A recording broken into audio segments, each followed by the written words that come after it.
नमस्कार दोस्तों, हमारे हिंदी स्टोरी चैनल में आपका स्वागत है। हमारी आज की कहानी है जीने की नई उम्मीद। आखिर तुम्हारे साथ क्या दिक्कत है? बस मेनका, रहने दो। मुझे तो अब ऐसा लग रहा है कि तुम्हारे दिमाग में खराबी आ गई है। अब तो किसी डॉक्टर से तुम्हारा इलाज करवाना ही पड़ेगा। बिना किसी बात के खुद भी परेशान होती हो और मुझे भी परेशान करती हो। आखिर क्या करूं तुम्हारा? इतने बड़े घर में भी तुम्हें घुटन हो रही है। हमें यहाँ आए हुए 2 महीने हो चुके हैं, लेकिन तुमने तो बस एक ही बात की जिद पकड़ी हुई है। मुझे यहाँ नहीं रहना है, यहाँ पर मेरा मन नहीं लगता है, मुझे यहाँ घुटन हो रही है। जब भी मैं अपने काम से घर आता हूँ, यह तुम्हारा उदासी भरा चेहरा मुझे देखने को मिलता है। बल्कि तुम तो जहाँ भी रहती हो वहीं पर तुम्हें यह शिकायत रही है कि तुम्हारा मन नहीं लग रहा है। तुम तो सभी घरों में यही शिकायत करती हो। मुझे तो ऐसा लग रहा है कि एक ना एक दिन तुम मुझे भी पागल करके ही छोड़ोगी। आज विनोद जी का गुस्सा चरम सीमा पर था। वहीं दूसरी तरफ उनकी पत्नी अपनी आंखों में आंसू लिए चुपचाप उसकी सभी बातें सुन रही थी। वह कुछ बोलती इससे पहले ही विनोद जी फिर से चिल्लाने लगे। मैं तो यह सोच सोच कर हैरान हो रहा हूँ कि आखिर क्या कमी है हमारे पास या तुम्हारे पास। इतने महंगे महंगे कपड़े हैं, इतना बड़ा घर भी है, महंगे महंगे गहने हैं, सब कुछ तो है, फिर किस चीज़ की कमी है तुम्हें? अब तो हमारा अभिषेक भी शादी करके अपनी घर गृहस्थी में खुश है। अब हम उसकी जिम्मेदारियों से भी मुक्त हो गए हैं। इससे ज़्यादा तुम्हें क्या चाहिए था अपनी ज़िंदगी से? मुझे यह बिल्कुल भी समझ नहीं आता है। और वैसे भी मेनका, मुझे तो यह भी समझ नहीं आता कि मैं तुम्हारे साथ ऐसी बातें भी क्यों कर रहा हूँ। मेरे पास तो इतना समय ही नहीं है कि मैं अपने समय को फिजूल खर्च करूँ। अपने पति की बातों को सुनकर मेनका के चेहरे पर कड़वाहट के भाव आ गए थे। आखिरकार वह बोल पड़ी, हाँ हाँ, सही कहते हो, तुम्हारे पास तो कभी मेरे लिए समय होता ही नहीं है। पूरा दिन तो ऑफिस में ही रहते हो और जब घर आते हो तो मोबाइल लेकर बैठ जाते हो। मेरी तो ऐसी हालत होती जा रही है कि यह घर भी मुझे खाने को दौड़ता है। ऐसा लग रहा है जैसे मेरी तो सांस ही रुकने वाली है।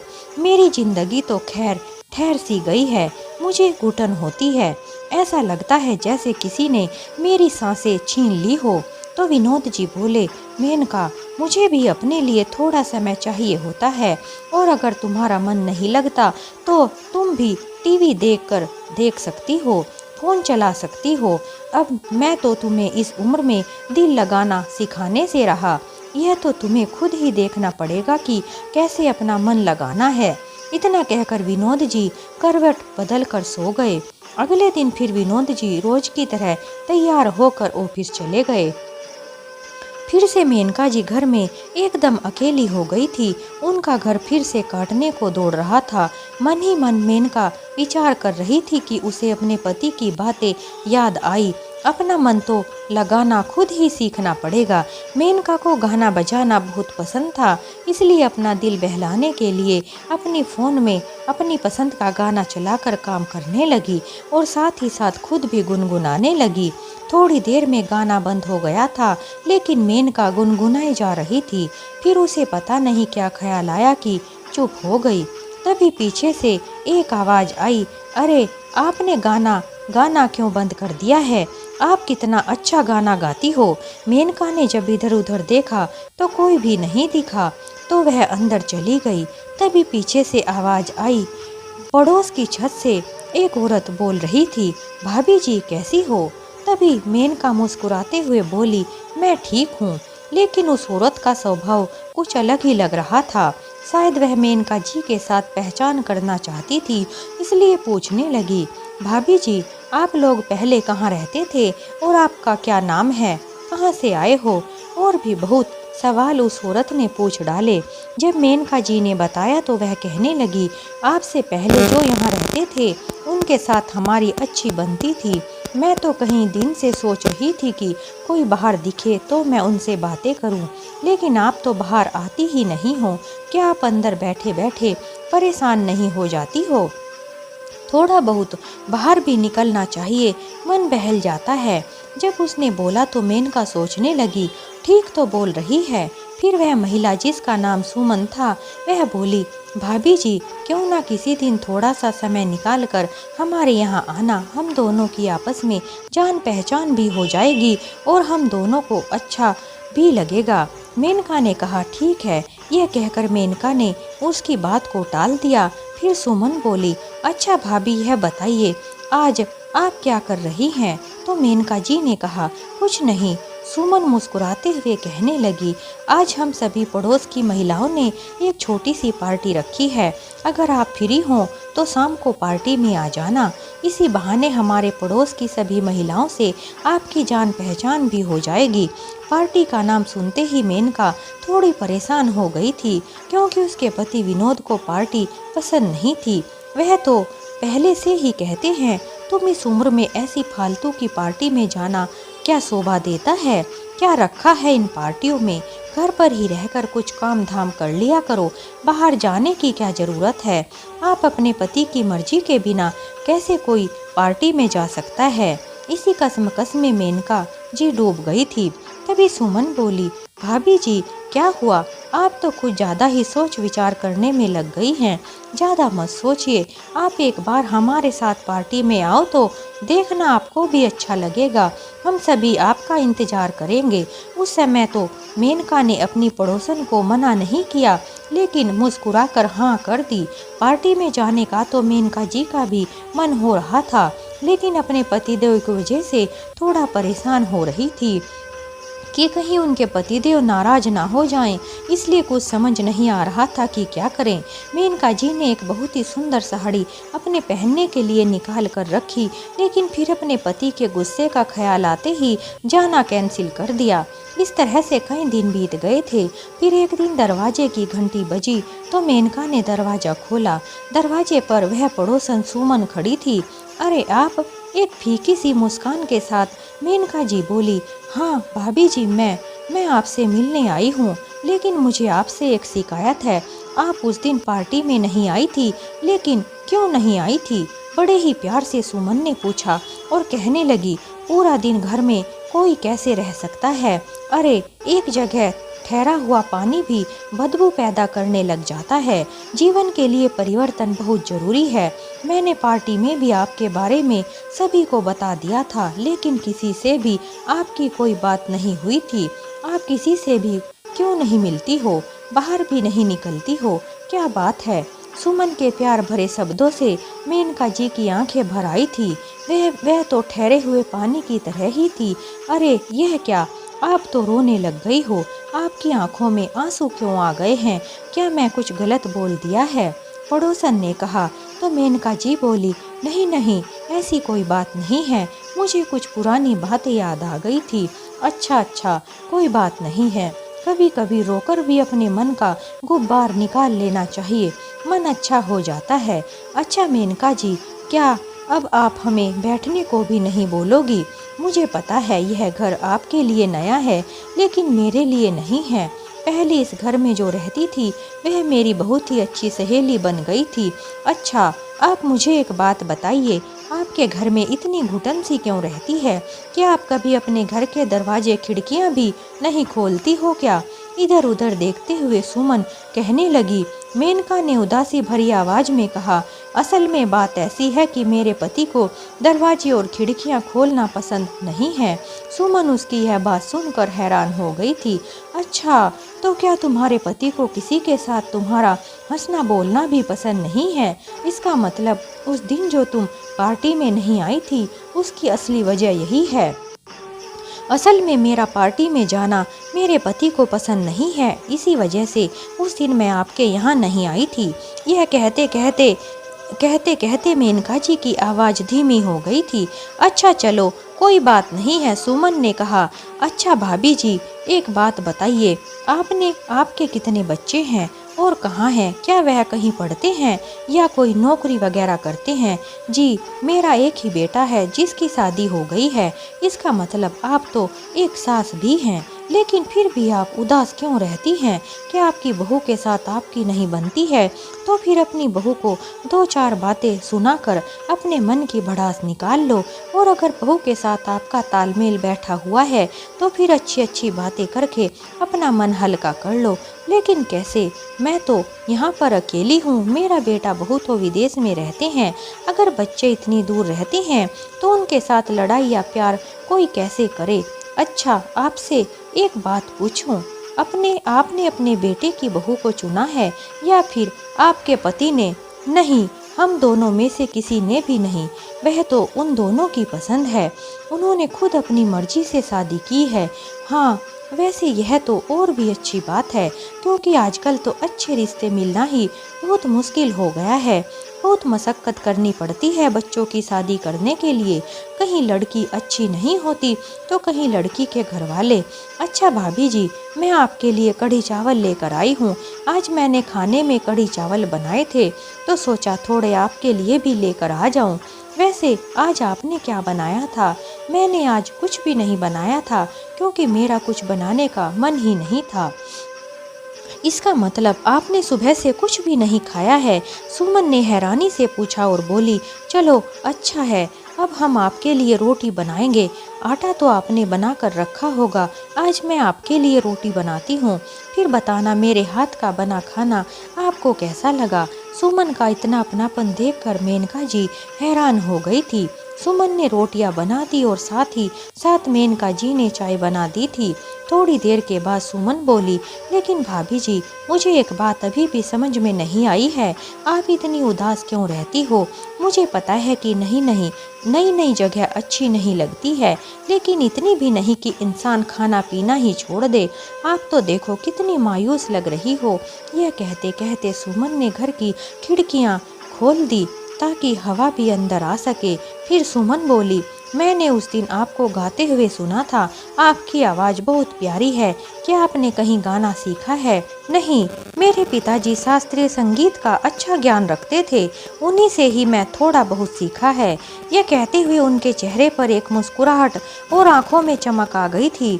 सुमन बोली, अरे वाह, यह तो बड़ी ही अच्छी बात है, लेकिन अगर आपके पास इतना हुनर है तो आपने इस हुनर का इस्तेमाल क्यों नहीं किया है? तो मेनका जी बोली, शौक तो मुझे भी बहुत था। शादी से पहले मैं तैयारी भी करती थी, खूब रियाज करती थी,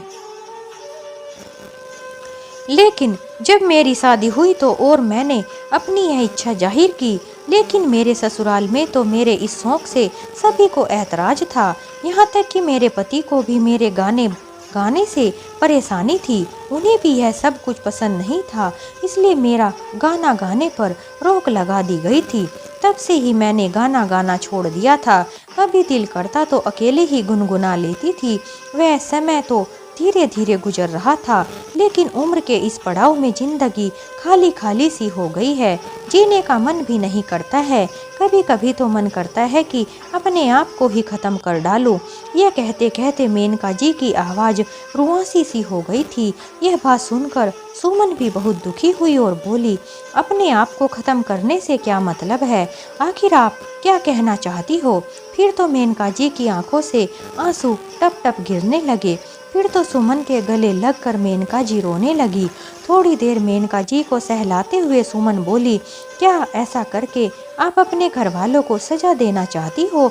और आपको क्या लगता है कि आपको याद करके आपके घर वाले हमेशा रोते रहेंगे? बिल्कुल भी नहीं। किसी के चले जाने से किसी को कोई फर्क नहीं पड़ता है। अगर आपको खालीपन लगता है तो मरना इसका कोई सॉल्यूशन नहीं है। और भी बहुत रास्ते हैं जिंदगी जीने के, मर जाना तो बिल्कुल भी नहीं। पति और बेटा बहू के अलावा भी इस दुनिया में बहुत कुछ है जिसकी वजह से आप जिंदा रह सकती हो। सबसे पहले तो आपको खुद को महत्व देना होगा। ससुराल वालों को आपके गाने से परेशानी थी, इसलिए आपने अपनी ज़िंदगी को ही बदल डाला है। आपके पति को आपका बाहर निकलना पसंद नहीं था, इसलिए अपने आप को घर के अंदर बंद कर दिया है। यहाँ तक कि खिड़की दरवाजे खोलने भी पसंद नहीं करती।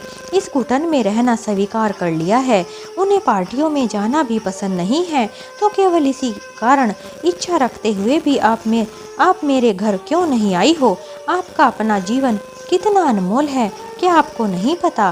क्यों इतना कहना मानती हो बाकी सब लोगों का कि अपने आप को ही घुट घुट कर मरने पर मजबूर कर दिया है। सुमन के इतना कहने पर मेनका बोली रोते हुए, मेरे साथ शुरू से ही ऐसा होता आया है। मैंने कभी भी खुलकर सांस नहीं ली। जब तक मेरा बेटा मेरे साथ था, जिंदगी जैसे तैसे गुजर रही थी और सोचा था कि अपनी पसंद की लड़की लाकर अपने बेटे की शादी करूंगी, लेकिन वह इच्छा भी मन में ही रह गई। बेटे ने भी अपनी पसंद से ही शादी कर ली। बच्चे अपनी पसंद की लड़की ढूंढ कर ले आया। तो सुमन बोली, हाँ तो इसमें गलत ही क्या है, बल्कि उसने जो भी किया अच्छा ही तो किया है। वह अपनी इच्छा से तो जी रहा है ना। तुम्हारी तरह वह यह नहीं सोचेगा कि उसने अपनी पसंद से अपनी ज़िंदगी नहीं जी है। कम से कम वह तो अपनी ज़िंदगी ख़त्म करने के बारे में नहीं सोचेगा। यह कहते कहते अचानक से सुमन रुक गई। तभी मेनका जी बोली, नहीं नहीं, भगवान ना करे कभी ऐसा हो मेरे बच्चों को मेरी भी उम्र लग जाए। अच्छा, एक तरफ तो आप अपने बच्चों को यह चाहती होंगी कि उनकी लंबी उम्र हो और उनकी उम्र भी तुम्हें उन्हीं को लग जाए, लेकिन दूसरी तरफ उन्हें मार कर क्या देना चाहती हो? जिंदगी भर का अपराध बोध। अगर आप हमेशा के लिए चली भी गई तो आपने यह सोचा है कि आपके बच्चे किस किस को जवाब देते फिरेंगे? जो भी आपके मन में है उसे बोल दो। जिसे सुनना है सुन लेगा, जिसे नहीं सुनना ना सुने। कहकर कम से कम अपने मन का बोझ हल्का तो कर लो। कम से कम अपनी ज़िंदगी अच्छे से तो जियो। इतना कहते कहते सुमन की नज़र उनके बेडरूम की तरफ चली गई। कमरे का थोड़ा सा दरवाज़ा खुला हुआ था।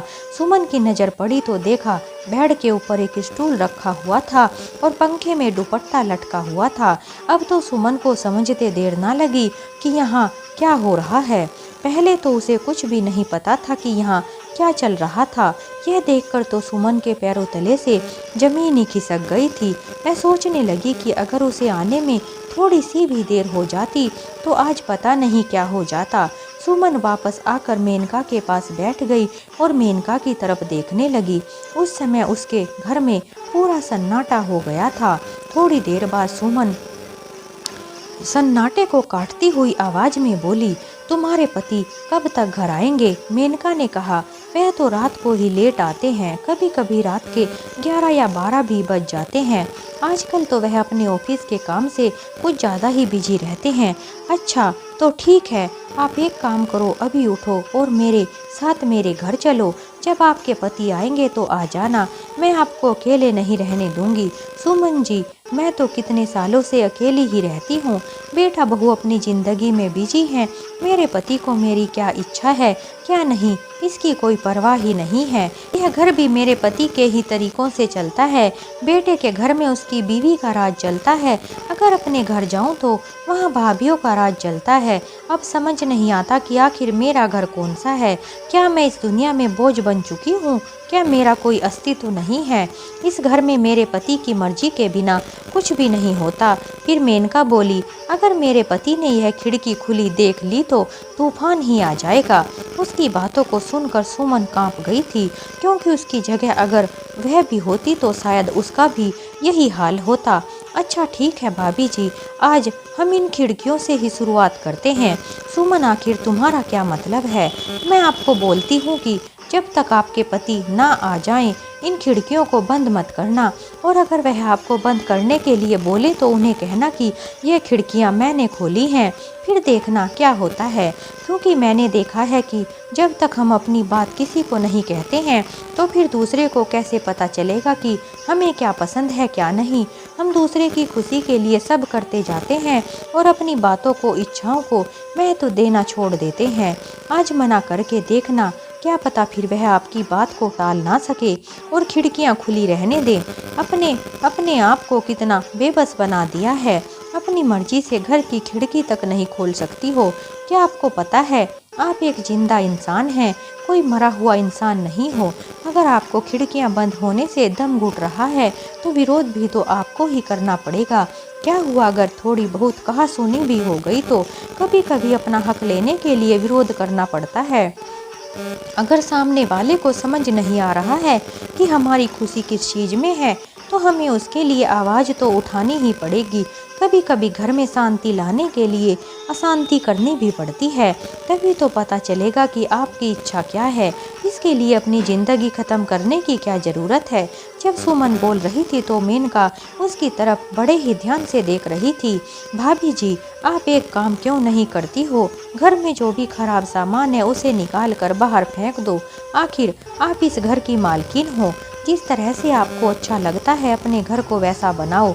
मेनका जी कहने लगी, सोचती तो मैं भी ऐसा ही हूँ, लेकिन लेकिन क्या? भाभी जी, आपको पता है हमारे पति घर में सिर्फ कुछ ही घंटे रहते हैं, लेकिन हम औरतों को उस घर में 24 घंटे रहना पड़ता है। तो फिर घर में मर्जी किसकी चलनी चाहिए? सुमन की बात को सुनकर मेनका जी के चेहरे पर एक प्यारी सी मुस्कान आ गई थी। भाभी जी, आप उठिए और मेरे साथ चलिए। मैं भी अपने घर में अकेली रहती हूँ। मेरे पति और बच्चे घर पर नहीं हैं। मेरे बच्चे नौकरी करते हैं, पति भी काम से बाहर गए हुए हैं, इसलिए आप मेरे साथ चलो। सुमन की बात को सुनकर मेनका जी कुछ परेशान हो गई थी, तो सुमन बोली, भाभी जी, आप चिंता क्यों करती हो? जब आपके पति आएंगे आप वापस आ जाना। मेनका जी ने बहुत मना किया, लेकिन सुमन नहीं मानी। आखिरकार मेनका जी का हाथ पकड़कर सुमन अपने घर ले आई। सुमन के घर आकर मेनका ने देखा कि उसने अपने घर को बहुत ही सुंदर तरीके से सजाया हुआ था, जिसे देखकर सुकून मिल रहा था। वह दोनों जाकर सोफे पर बैठ गई और बातें करने लगी। सुमन बोली, क्यों ना हम आज खाना बाहर से ऑर्डर करें? कभी कभी जीवन में परिवर्तन होना भी जरूरी है। इतना कहकर सुमन ने खाना ऑर्डर कर दिया। तब तक मेनका जी भी कुछ शांत हो गई थी और अपनी पुराने दिनों की बातें सुमन को बताने लगी। लेकिन रह रहकर सुमन के मन में यह ख्याल आ रहा था कि अगर वह समय से ना गई होती तो मेनका जी अपनी ज़िंदगी ख़त्म कर चुकी होती और उसके घर वालों को उसका मर्द शरीर ही मिलता। यह बातें सोच सोच कर सुमन परेशान हो रही थी। फिर तो उसने मेनका जी को एक पल के लिए भी अकेला नहीं छोड़ा। रात के लगभग 12 बजे जब मेनका जी का पति घर आया तो उन्होंने सुमन जी के घर की बेल बजा दी। लेकिन सुमन एक अजीब सी परेशानी में थी। क्या उसे उसकी पत्नी के इस कदम के बारे में बताना सही रहेगा? और अगर बताया भी तो वह उसके पति को कैसे समझाएगी कि मेनका जी के मन में क्या कुछ चल रहा है? चाहकर भी वह इस बात को भूल नहीं पा रही थी, क्योंकि किसी की जिंदगी का सवाल था। अगले दिन फिर से वही विचार सुमन के मन में आ गए। सुमन ने सोचा कि एक बार मेनका जी को फ़ोन करके हाल चाल पूछ लूं, लेकिन सुमन ने कई बार फ़ोन किया, लेकिन मेनका जी ने फ़ोन नहीं उठाया। इस बात से सुमन परेशान हो गई थी। उसके मन में किसी अनहोनी की आशंका हो रही थी। यह सोचकर उसकी सांसें तेज चलने लगी। फिर तो सुमन ने जल्दी जल्दी से अपने घर का ताला लगाकर मेनका जी के घर पहुंच गई। उनके घर जाकर उनके दरवाजे की बेल बजाई, लेकिन उन्होंने दरवाज़ा नहीं खोला। घबराकर जल्दी जल्दी में 3-4 बार बेल बजा दी तो मेनका जी के पति बाहर आए। जब उन्होंने दरवाज़ा खोला तो सुमन बोली, भाई साहब, परेशान करने के लिए माफ़ी चाहती हूँ। मैं कल से मेनका जी को फ़ोन कर रही हूँ, लेकिन उन्होंने फ़ोन नहीं उठाया है। आखिर आप लोग फ़ोन क्यों नहीं उठाते हो? आपको पता है मुझे कितनी चिंता हो गई थी। यह कहते हुए सुमन पसीना पसीना हो गई थी। आपने अपने माथे के पसीने को साफ करते हुए वहाँ झांकने लगी तो मेनका का पति विनोद बोला, अरे आखिर यह तो बताओ मेनका को हुआ क्या है? उसे रात को नींद नहीं आ रही थी, इसलिए मैंने उसे नींद की गोली खिला दी थी, जिसकी वजह से वह अभी तक सो रही है। लेकिन आप इतनी घबराई हुई क्यों हो? ठीक है भाई साहब, अगर आप पूछ रहे हैं तो मैं आपको बता देती हूँ, बहुत ज़रूरी बात है। यह सुनकर विनोद जी सुमन की तरफ हैरानी से देखने लगे तो सुमन ने सारी बातें उनको बता दी। उसकी बात को सुनकर विनोद जी के पैरों तले से जमीन खिसक गई थी। सुमन ने कहा, भाई साहब, क्या आपने पंखे से लटकता हुआ अपनी पत्नी का दुपट्टा नहीं देखा? नहीं, मैं तो बेड पर एक स्टूल को देखा था, लेकिन मुझसे पहले मेनका ही कमरे में आई थी और जब मैंने स्टूल देखा तो मैंने पूछा भी, यह सब क्या है? तो उसने कहा, मुझे कुछ काम था इसलिए इसे रखा है। लेकिन मुझे हैरानी तो इस बात की हो रही थी, यह क्या क्या करती रहती है। हे भगवान, आखिर हो क्या गया है इसे, मैं तो परेशान हो गया हूँ। इतना कहकर विनोद जी बैठ गए तो सुमन कहने लगी, भाई साहब अगर बुरा ना माने तो मैं आपसे एक बात कहना चाहती हूँ। आप अपनी पत्नी को उसकी मर्जी से जीने दो, जैसा वह चाहती है करने दो, लेकिन मैं तो उसे कभी भी किसी भी बात के लिए नहीं रोका है। महंगे से महंगे कपड़े दिए हैं, गहने दिए हैं, हर सुख सुविधा दी हुई है, हर चीज़ तो है उसके पास, फिर किस चीज़ की कमी है, मुझे तो समझ नहीं आ रहा है। आपको पता है भाई साहब, यह खिड़कियां जो खुली है मैंने ही खुलवाई थी और आते ही आपने शायद सबसे पहले इन्हें ही बंद किया होगा। यह सुनकर विनोद जी सकपका गए थे। हाँ, तो इसमें गलत क्या है? खिड़कियां खुली रहती हैं तो पूरा घर अंदर तक दिखाई देता है, इसलिए बंद करते हैं। आपको पता है आपकी पत्नी को घुटन क्यों होती है, उनका इस घर में दम क्यों घुटता है? क्योंकि वह एक जिंदा इंसान है, उन्हें भी ताज़ी हवा की ज़रूरत है। अगर आप नींद की दवा खिलाने की जगह उन्हें वह सब करने देंगे जो वह करना चाहती हैं और जिससे उन्हें खुशी मिलती है, तो करने दीजिए। अपनी पत्नी के मालिक ना बनकर उसके साथी बनने की कोशिश करो। अगर अपनी पत्नी को खुश देखना चाहते हो तो एक बार उसे उसके मन की करने दो। मेरा आपको यह सब कहने का कोई अधिकार तो नहीं है, फिर भी इंसानियत के नाते बोल रही हूँ, इसलिए शायद आपके यहाँ दौड़ी चली आई हूँ, क्योंकि मैं नहीं चाहती कि कोई भी इंसान घुट घुट कर जिए, बाकी जैसा आपको अच्छा लगे। इतना कहकर सुमन अपने घर को लौट आई। घर आकर भी उसका पूरा ध्यान मेनका जी पर ही लगा हुआ था। उसका दिल बेचैन हो रहा था। फिर उसके पति का फोन आया। उसने अपने पति को भी सारी बातें बता दी तो उसने कहा, तुमने बहुत अच्छा किया है, लेकिन अब इस बारे में ज़्यादा मत सोचो। अब जो करना है उन लोगों को ही करना है, तुम अपना ध्यान रखो। लेकिन सुमन अपने पति को कहने लगी, आप सही कहते हो, लेकिन मैं एक इंसान हूँ और इंसानियत के नाते मैं यही चाहती हूँ कि वह कोई गलत कदम ना उठा ले। अगर उसने ऐसा किया तो मैं अपने आप को माफ़ नहीं कर पाऊँगी। अच्छा ठीक है, जैसा तुम्हें सही लगे वैसा करो, लेकिन अपना ध्यान जरूर रखना। अब मैं फ़ोन रखता हूँ। तभी उसके पास फ़ोन आया। वह फ़ोन मेनका जी के पति का था। उन्होंने कहा, मेरी पत्नी का ध्यान रखने के लिए आपका बहुत बहुत धन्यवाद। आप मेरी बहन के जैसी हो। क्या मैं आपसे कुछ कह सकता हूँ? हाँ जी कहिए, क्यों नहीं। क्या आप आज मेरी पत्नी के साथ रह सकती हो? आज मैं किसी ज़रूरी काम से बाहर जा रहा हूँ। मैं अपनी पत्नी को अब अकेला नहीं छोड़ना चाहता हूँ, क्योंकि वह जिस हालत में है उसे इस हालत में छोड़ना ठीक नहीं होगा। यह कहते कहते उनकी आवाज़ रुआसी सी हो गई थी। सुमन ने कहा, भाई साहब यह कोई पूछने वाली बात नहीं है। अब तो मेनका मेरी सहेली बन गई है, मेरा भी उनके साथ दिल लगा रहेगा। जब आप जाओगे तो उन्हें मेरे पास छोड़ देना। थोड़ी देर के बाद मेनका सुमन के घर आ गई थी। उसे देखकर सुमन बोली, आइए भाभी जी, क्या आपने नाश्ता किया है? अरे सुमन, आज तुम्हें यकीन नहीं होगा कि आज तो मेरे पति ने मेरे लिए नाश्ता बनाया था और हम दोनों ने एक साथ मिलकर नाश्ता किया है। मेनका के चेहरे पर मुस्कान देखकर सुमन खुश हो गई थी और बोली, अच्छा जी, तो आप अपने पतिदेव के हाथ से नाश्ता करके आई हैं, तभी तो गुलाब की तरह खिल रही हैं।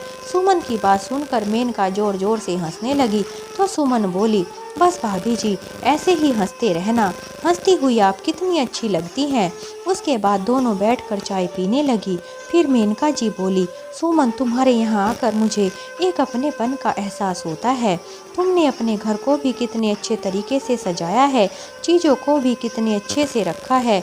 मेरे घर में सामान भी कुछ ज़्यादा ही है, इसलिए सारा घर भरा हुआ सा लगता है। तो फिर ठीक है, क्यों ना आज हम आपके घर में कुछ इधर उधर कर देते हैं। जो भी खराब सामान है उसे बाहर निकाल देते हैं, इससे आपका घर खुला खुला हो जाएगा। लेकिन सुमन, कल तो मेरे पति बाहर जा रहे हैं, मुझे भी उनके साथ जाना है। भाभी, वह तो अपना ऑफिस का काम करेंगे, आप क्या करेंगी?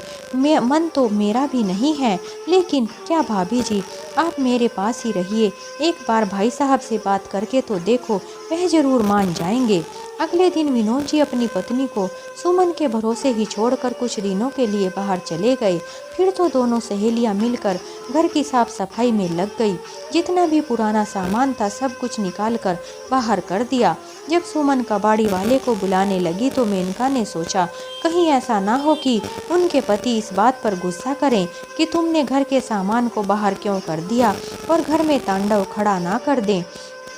फिर तो घर में ऐसा कोहराम मचेगा कि शांति भी चली जाएगी। भाभी जी क्या सोच रही हो, यह घर आपका है, आप इस घर की मालकिन हो। अपने पति से इस बात के लिए परमिशन लेने की जरूरत नहीं है। अपनी इच्छाओं को महत्व देना कब शुरू करोगी?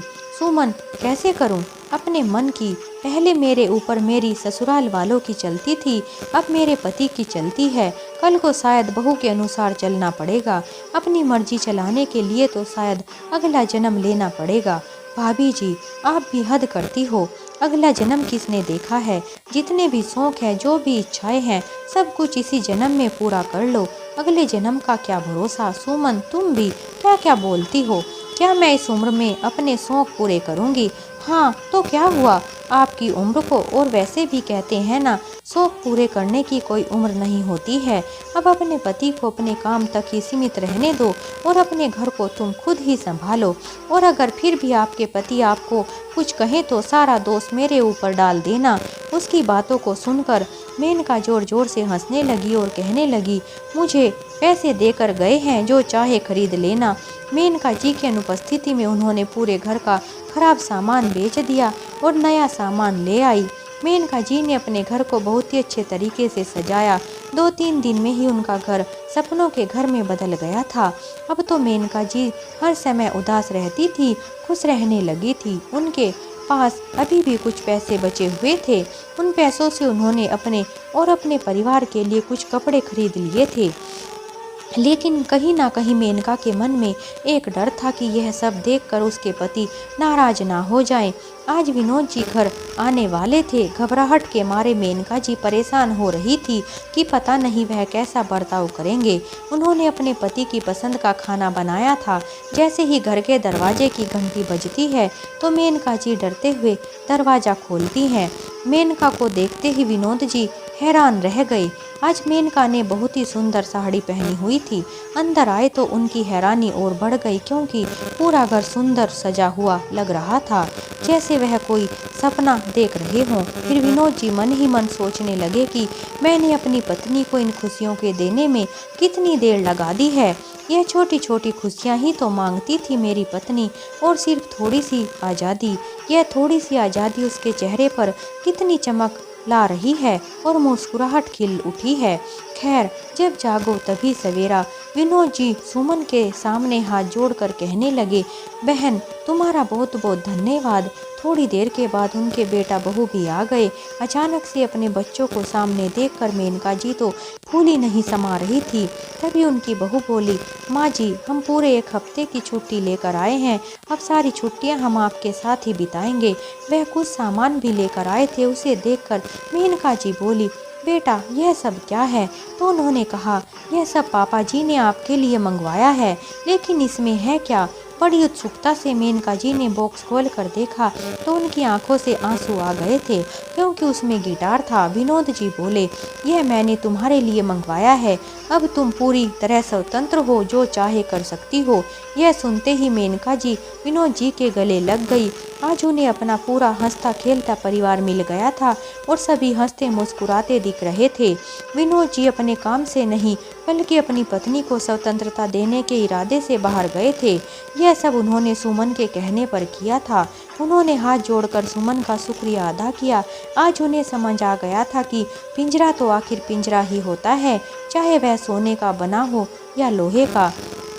इंसान की खुशी महंगी चीज़ों में नहीं बल्कि अपनी मर्जी से खुलकर जीने में होती है।